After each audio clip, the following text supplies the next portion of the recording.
Magandang...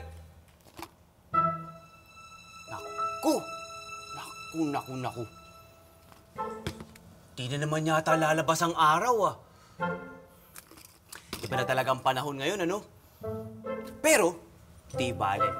Makulimlim man o maaraw, hayaan niyong batiin ko pa rin kayo ng magandang umaga! Good morning, magandang umaga. Walang araw, magandang umaga. Maulan na naman ang akala ko'y ngayon sisikat na ang araw. Pero di bale, ituloy ang araw. Magkapote, ituloy ang araw. Magpayong, magbota, gawin ang lahat ng kaya. Balang araw, ang araw, sisikat na. Oh, good morning! Magandang umaga! Walang araw, magandang umaga! Maulan na naman ang akala ko'y ngayon sisikat ng araw. Pero di bale, ituloy ang araw. Magkapote, ituloy ang araw. Magpayong, magbota, gawin na lahat ng kaya. Balang araw, ang araw, sisikat na.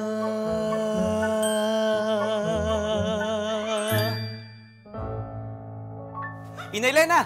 Bakbak! Bakbak! Ano pong ginagawa ninyo? Bakbak! Bakbak! Hinuhulaan ko kasi kung babagsak na ang ulan. Bakbak! Inay Lena naman, oh. Mahirap pong hulaan kung anong takbo ng panahon ngayon. Minsan, umaaraw. Tapos biglang umuulan. Mas mabuti pong alamin natin ang taya ng panahon sa mga weather advisory o sa ulat panahon. Tulad ng sa TV, radyo, dyaryo o internet. Naalala niyo po ba yung biglang pagdating ng napakalaking bagyo noon? Bakbak! Nako, hindi ko malilimutan yun. Bakbak! Inaanad ang buhay, sasabay sa agos. Sa pagbuhos ng unos, di mapigil ang takot at lungkot. Lumalalim parang dagat, umurong sa bayan.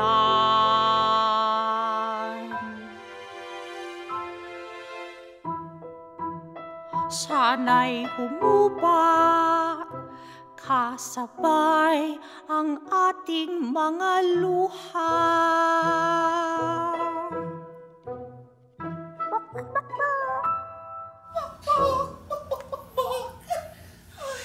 Magdadalawang taon na pala, ano?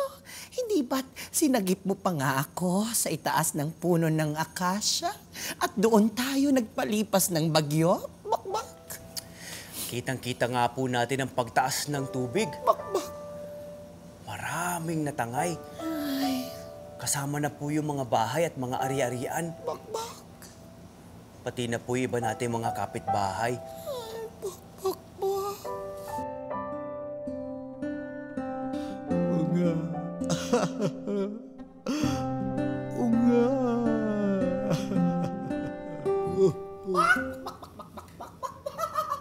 Kali! Naku!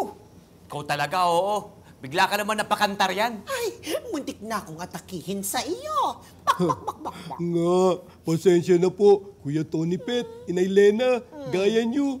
Hindi ko rin kasi malimutan ang araw na yun. Mula noon, natutunan nating dapat laging maghanda sa bagyo at baha. Aba, syempre naman. Ano bang dapat tandaan kapag may paparating na bagyo at may kasunod na pagbaha? Makinig sa advisory ng bagyo at ng baha. Sa pag-ulan, May yellow, orange, and red na nagsasabi kung gaano na kalala. pangalawa, alam alamin ang inyong assigned evacuation area. Pangatlo, bago pa man dumating ang bagyo, maghanda na ng isang ibalde na may lamang radyo, batteries at cellphone, mga delatang pagkain, flashlight at tubig. At sa pang-apat, kapag nakarinig ng signal to evacuate mula sa barangay,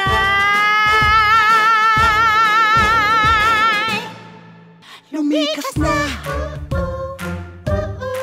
Lumikas na! Lumikas na! Lumikas na! Lumikas na! O sige, ingat kayo ha!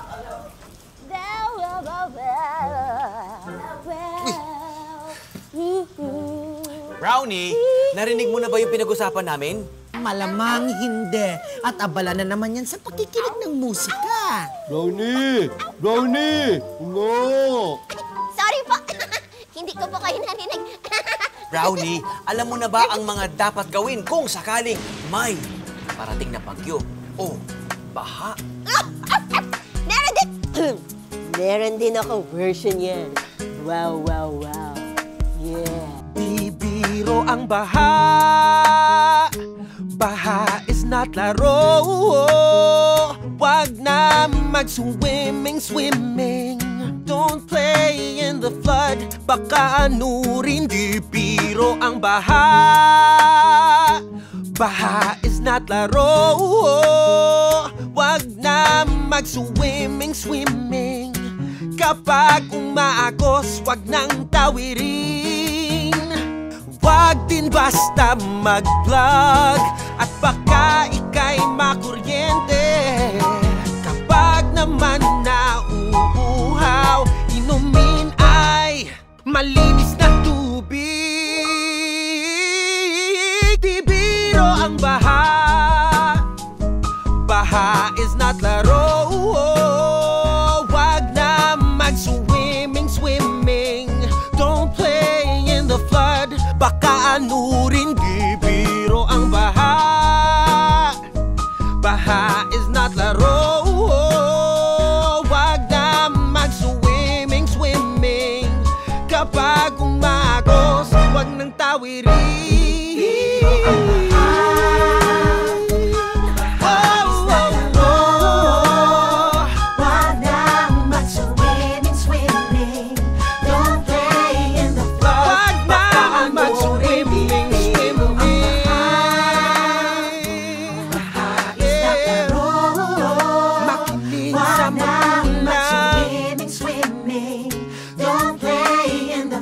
That's for your kalikasan. Nakinig ka nga. Sige, Brownie, salamat ha. Ingat ka ha. Diyan ka lang sa malapit. Sa storm surge o daluyong, tumataas ang level ng dagat at umaapaw ang tubig sa pantalan dahil sa sobrang lakas ng hangin sa ibabaw ng dagat. Nang dumating ang Super Typhoon Yolanda noong 2013, umabot ng 5 hanggang 7 metro o lagpas sa 4 na magkakapatong-patong na jeepney ang bahang idinulot ng daluyong sa Tacloban. Mahalaga nyo ring malaman na kapag malakas ang ulan, maaari rin itong magdulot ng landslide. Kapag ang lupa ay patuloy na napupuno ng tubig ulan, ito ay lumalambot at bumibigat kung kaya't ito ay guguho. Mga bata, natutuhan nyo na ba kung ano ang mga dapat gawin kung may paparating na bagyo, baha o storm surge? Tandaan, kapag malakas ang ulan o kung may bagyo, maaaring magdulot ito ng baha, pagragasan ng tubig o pag-apaw ng dagat. Tama! Nga, dapat maging laging handa at alisto. Tama ka rin dyan! Kaya't tayo'y dapat maging laging handa, maging laging alisto. Dapat ay magplano, magpantay at magantabay. Mas siguradong ligtas, mas masaya, mas mahaba at mas maganda ang buhay. Maging laging handa, maging laging alisto. Dapat ay magplano, magpantay at magantabay. Mas siguradong ligtas, mas masaya, mas mahaba at mas maganda. mas maganda.